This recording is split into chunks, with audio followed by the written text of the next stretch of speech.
أراه يطوي الهداية والتقى وللطريق. بسم الله الرحمن الرحيم. الحمد لله رب العالمين، والصلاة والسلام على أشرف الأنبياء والمرسلين نبينا محمد وعلى آله وصحبه أجمعين. Chers frères, chères sœurs, Assalamu alaikum wa rahmatullahi wa barakatuh, et bienvenue dans la continuité des cours sur Al-Iman bil Yawm al-Akhir, la croyance au jour de la résurrection. Et dans la continuité de ce cours, dans ce chapitre, nous allons débuter bi'idhnillahi ta'ala par les signes, l'arrivée de l'heure et ses signes. L'arrivée de l'heure du jour de la résurrection, ainsi que ses signes précurseurs. Les signes qui précèdent l'arrivée de ce grand jour. Et bien sûr, ce qui prouve l'arrivée de l'heure, les textes qui prouvent l'arrivée de l'heure sont nombreux, que ce soit du Coran et de la sunna du prophète alayhi salatu wassalam. Parmi les versets du Coran qui prouvent cela, Allah subhanahu wa ta'ala, il dit: Inna as-sa'ata la'atiyatun la rayba fiha walakinna akthara an-nasi la yu'minun. En vérité, l'heure va arriver. Pas de doute là-dessus. Mais la plupart des gens n'y croient pas. La majorité des gens, ils sont dans l'insouciance, comme Allah subhanahu wa ta'ala il a décrit, ou ne croient pas en cela, malgré qu'ils ont été avertis. C'est pour ça que les gens, ils ont été créés dans un but précis. Ils n'ont pas été créés sans but, car ça ne fait pas partie de la sagesse d'Allah subhanahu wa ta'ala. Chaque chose dans cet univers, il a été créé dans un but précis. Et les êtres vivants, ils ont été créés dans le but d'adorer Allah, puis ils reviendront vers leur Seigneur, puis ils seront ressuscités. Et cela est facile pour Allah subhanahu wa ta'ala. C'est pour ça qu'Allah il dit: أَفَحَسِبْتُمْ أَنَّمَا خَلَقْنَاكُمْ عَبَثًا وَأَنَّكُمْ إِلَيْنَا لَا تُرْجَعُونَ. Pensiez-vous que nous vous avons créé sans aucun but, par amusement, et que vous ne reviendrez pas vers nous? Donc Allah il nous a créés et on reviendra vers lui et on sera ressuscité pour le jour de la résurrection. Et ça, c'est la croyance, c'est la croyance des gens de la sunna. Et Allah subhanahu wa ta'ala, il a ordonné au prophète Mohammed sallallahu alayhi wa sallam, à son messager sallallahu alayhi wa sallam, de jurer que cette heure, elle va arriver. À 3 endroits dans le Coran. Parmi ces endroits, ce verset, où Allah il a ordonné au messager sallallahu alayhi wa sallam de jurer que l'heure va arriver.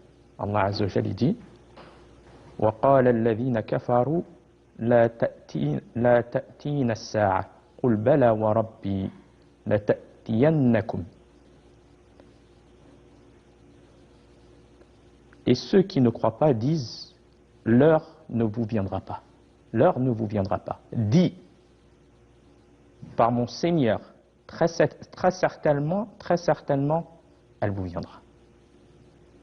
Donc il n'y a aucun doute sur cela. Et Allah subhanahu wa ta'ala, il dit aussi dans un autre verset, ce qui prouve l'approche de l'heure: iqtarabatis sa'a. L'heure approche, ou l'heure est certes proche. L'heure est certes proche.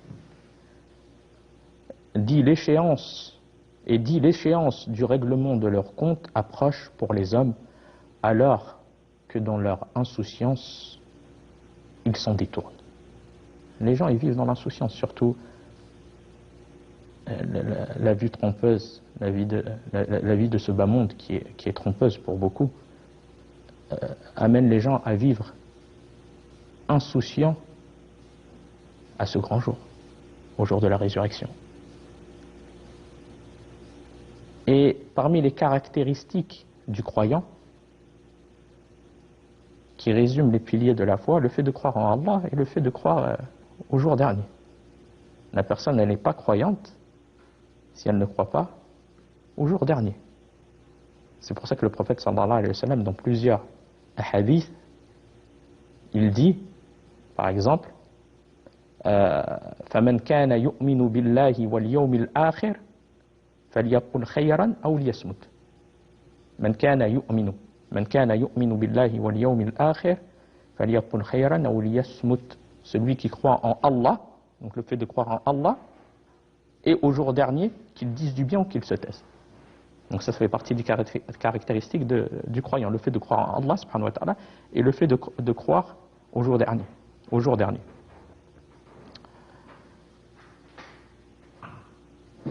Et la connaissance de l'heure, quand elle viendra, elle fait partie de la science d'Allah subhanahu wa ta'ala. Il n'y a personne qui connaît parmi les créatures l'arrivée de l'heure, si ce n'est Allah subhanahu wa ta'ala. Et ceux qui prouvent cela, dans le Coran, Allah subhanahu wa ta'ala, il dit, concernant l'heure, يَسْأَلُكَ النَّاسُ عَنِ السَّاعَةِ قُلْ إِنَّمَا عِلْمُهَا عِنْدَ اللَّهِ وَمَا يُدْرِيكَ لَعَلَّ السَّاعَةَ تَكُونُ قَرِيبًا. Les hommes s'interrogent au sujet de l'heure. Et qu'en sais-tu? Il se peut que l'heure soit proche.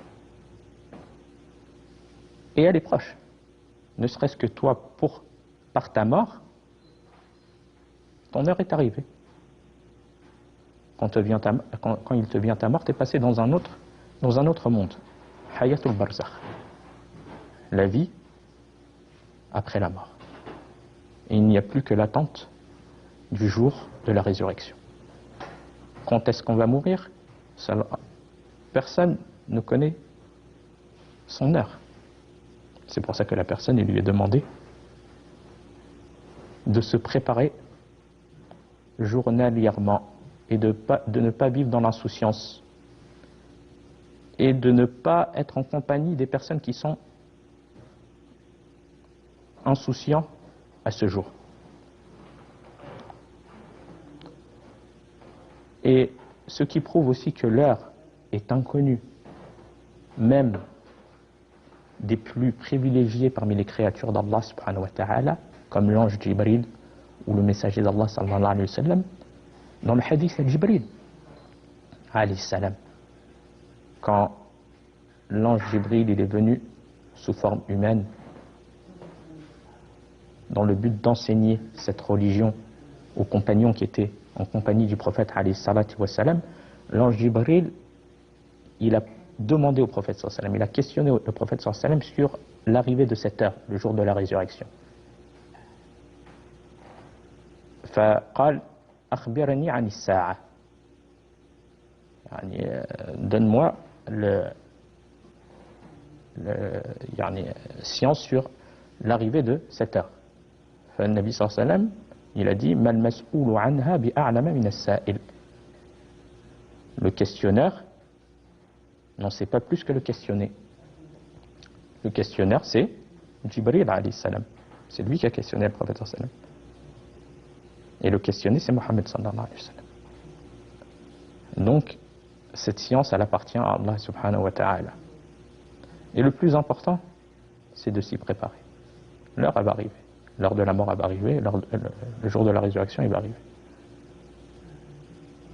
Mais le plus important pour le croyant, c'est de se préparer par des bonnes œuvres. Tout ce qui peut te permettre de pouvoir te préparer à ce grand jour où il n'y a plus possibilité de retourner, la personne qu'elle le fasse.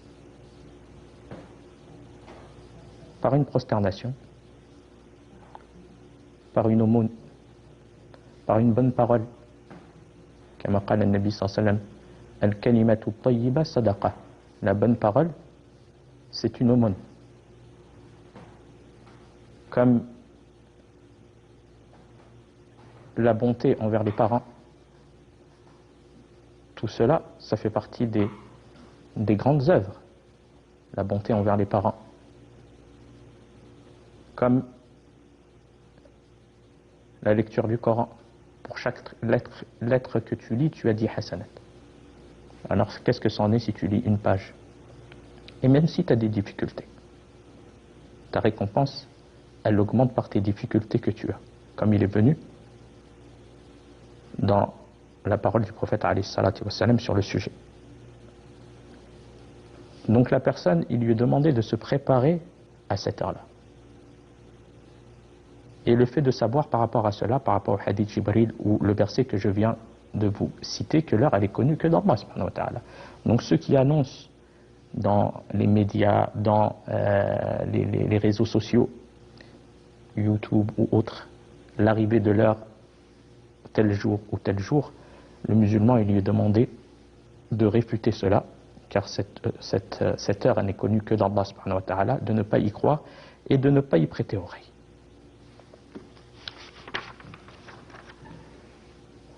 Bien sûr, parmi les signes de l'approche de l'heure, parmi les grands signes, et qui vont venir l'un après l'autre, il y a l'apparition de l'Antéchrist, qu'Allah nous en préserve, qui sera une épreuve énorme pour les croyants. Al-Masih al-Dajjal. Il a été appelé comme ça parce que c'est un grand menteur. Il ment énormément. Et Allah, il va lui donner la capacité d'accomplir certaines choses qui sortent de l'ordinaire, bien sûr. Où énormément de personnes se feront tromper par lui. Donc ça fait partie des très grandes épreuves qui m'ont touché la communauté avant l'arrivée de l'heure. Parmi les choses qu'Allah subhanahu wa ta'ala lui a donné en guise d'épreuve, c'est le fait qu'il ordonne au ciel de faire tomber la pluie, et la pluie tombe. Il ordonne aux plantes de pousser, elles poussent. Et il va prétendre être le Seigneur de l'univers. Et bien sûr, les gens vont le suivre. Mais le prophète sallallahu alayhi wa sallam, il a donné un descriptif le concernant, afin que les gens qui le croiseront, qui le verront, prennent garde. Parmi cela, le fait qu'il soit borgne, il ne voit que d'un œil. Yani a'war. Et comme il est venu dans le hadith, il est borgne et votre Seigneur n'est pas borgne. Car parmi la croyance des gens de la Sunna, le fait de croire que Allah subhanahu wa ta'ala a deux yeux comme ça lui est propre à lui. Kama dhakara, comme a dit cela Cheikh Abdelaziz ibn Baz rahmatullah alayh, Allah azza wa jal mawsoufun bi anna lahu aynayn wa annahu laysa bi a'war. Bien sûr, comme ça lui est propre à lui subhanahu wa ta'ala, il n'est pas permis de donner quelconque ressemblance du créateur aux créatures. Allah il dit laysa kamithlihi shay wa huwa as-sami'ul basir. Il n'y a rien qui lui ressemble. Et il voit parfaitement tout, il entend parfaitement tout, subhanahu wa ta'ala. Donc voilà, parmi la description de l'antéchrist, le fait qu'il voie d'un seul œil. Et il n'y a pas un messager sans qu'il n'ait mis en garde contre Al-Masih ad-Dajjal, contre l'antéchrist. Mais celui qui a mis le plus en garde contre lui, c'est le prophète Mohammed sallallahu alayhi wa sallam, vu qu'il est à l'approche, il est le plus proche de lui. Alayhi salatu wa salam. Il est le plus proche de lui de son arrivée. Mais chaque messager, il a mis en garde contre cet antéchrist, Al-Masih ad-Dajjal. Entre ses yeux, il est marqué kafir. Et chaque croyant le lira. Chaque croyant le lira. Il demeurera sur terre 40 jours. 40 jours sur terre. Et il parcourira la terre entière. Il n'y a pas un endroit sans qu'il n'entre. Dans un jour, parmi ces 40 jours, dans un jour qui sera long comme une année, et un jour qui sera long comme un mois, et un jour qui sera long comme une semaine, et le reste des jours comme les jours que l'on connaît. Ils seront pareils aux nôtres. Donc il n'y a pas d'endroit sur la terre sans qu'il n'y pénètre, comme il a été rapporté, sauf la Mecque et Médine. Il n'entrera pas à la Mecque ni à Médine, mais les gens qui sont là-bas, les gens mauvaises personnes qui sont là-bas, ils sortiront vers lui. Qu'Allah nous en préserve. Ils sortiront vers lui. C'est pour ça qu'il est demandé de demander protection à Allah contre lui, comme il est venu. Le prophète sallallahu alayhi wa sallam nous l'a enseigné dans cette parole, dans cette invocation. Allahumma inni a'udhu bika min 'adhabi jahannam, de demander protection à Allah contre le feu de l'enfer, wa min 'adhabi al-qabr, et contre le châtiment de la tombe, wa min fitnatil mahya wal mamat, et contre les tentations de la vie d'ici-bas ainsi que de l'au-delà, de la mort, de l'au-delà, wa min fitnatil masih ad-dajjal, et contre la tentation qui est une des plus grandes tentations contre Al-Masih ad-Dajjal, l'antéchrist. Donc il est important aux croyants de demander protection d'Allah subhanahu wa ta'ala contre lui. Puis par la suite, il y a la descente de Jésus, alayhi salam, fils de Marie. Il descendra à l'endroit du minaret blanc, à l'est de Damas. Donc c'est l'endroit dans lequel il descendra. À l'heure de la prière de l'aube. Et il accomplira cette prière en groupe. Bien sûr, il priera derrière, comme il a été rapporté, l'imam al-Mahdi, qui voudra le mettre en avant pour diriger la prière, mais lui s'abstiendra, s'excusera et priera derrière lui, en groupe. Et bien sûr, il suivra la législation du prophète Mohammed alayhi salatu wa salam. Et comme on va le voir, c'est lui qui va tuer l'antéchrist, Al-Masih ad-Dajjal, en Palestine, dans un village en Palestine nommé Babunud.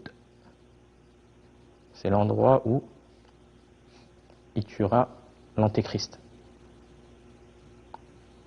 Et la descente de Isa alayhi salam, Jésus, ça fait partie des grands signes de la fin des temps. Et on verra cela, Inch'Allah, au prochain cours.